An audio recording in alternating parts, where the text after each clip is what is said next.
மனிதன் மனிதனாக வாழுவதற்கு அடிப்படையான விடயங்கள கொண்டு வரதுதான் இந்த புத்தகம். அந்த புத்தகத்தை வாங்கி கொடுத்து, அது ஒரு கதை வடிவத்தில வரவுக்கு அதில இருக்கிற உள்ளுணர்வுகள் அவர்களுக்கு உள்நோக்கி செல்லும்.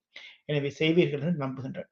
ருஷான், இந்த ஆர்ட் ஒர்க்க பார்த்தேன். ஏஐ தொழில்நுட்பத்த பயன்படுத்தி மிக அழகாக அந்த யாரையும் பார்க்கோக்க அந்த வெரி அட்ராக்டிவா இருக்குது. அதுண்ட பின்னணி என்ன? ஸோ எனக்கு வந்து எப்பவுமே நான் சொன்ன மாதிரி என்னுடைய பணித்துறையில வந்து டெக்னாலஜிய வந்து நாங்க எப்படி பாசிட்டிவா பயன்படுத்தலாம்னு தான் என்னுடைய நோக்கம் எப்பவுமே. நீங்க பார்த்தீங்கன்னா டிஸ்னி ஸ்டோரீஸ், பிக்ஸார் ஸ்டோரீஸா இருக்கட்டும், ஒவ்வொரு மொழி நாட்டிலிருந்து வேற வேற கேரக்டர்ஸ் இருக்கு. ஆனா அகைன் தமிழ் கேரக்டர்ஸ் வந்து ஒரு நாளும் வந்தது கிடையாது. அப்ப எனக்கு ஒரு யோசனை வந்தது. இந்த ஏஐ பாவிச்சு எப்படி தமிழ் கேரக்டர்ஸ வந்து நாங்க உலகத்துக்கு சேர்க்க முடியும்ன்ட்டு. என்னடா யாராவது ஒரு ஸ்டுடியோல இருந்து இத பார்த்துட்டு, இப்படி ஒரு கேரக்டர்ஸ எடுத்து நாங்களும் ஒரு கதை எடுக்கலாம்டா, அது எங்களுடைய தமிழ் கலாச்சாரத்துக்கு தான் ஒரு பெருமை.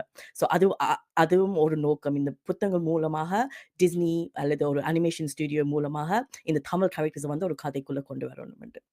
சிறப்பு. அதுவும் இப்ப இந்த காலத்து அ பிள்ளைகளுக்கு ஏஐயோட அல்லது செயற்கை நுண்ணறிவோடையே தங்கண்ட வாழ்க்கைய சுமந்து கொண்டு போறவங்களுக்கு, அது ஈஸியாக கனெக்ட் பண்ணக்கூடியதாயும் இருக்கும்.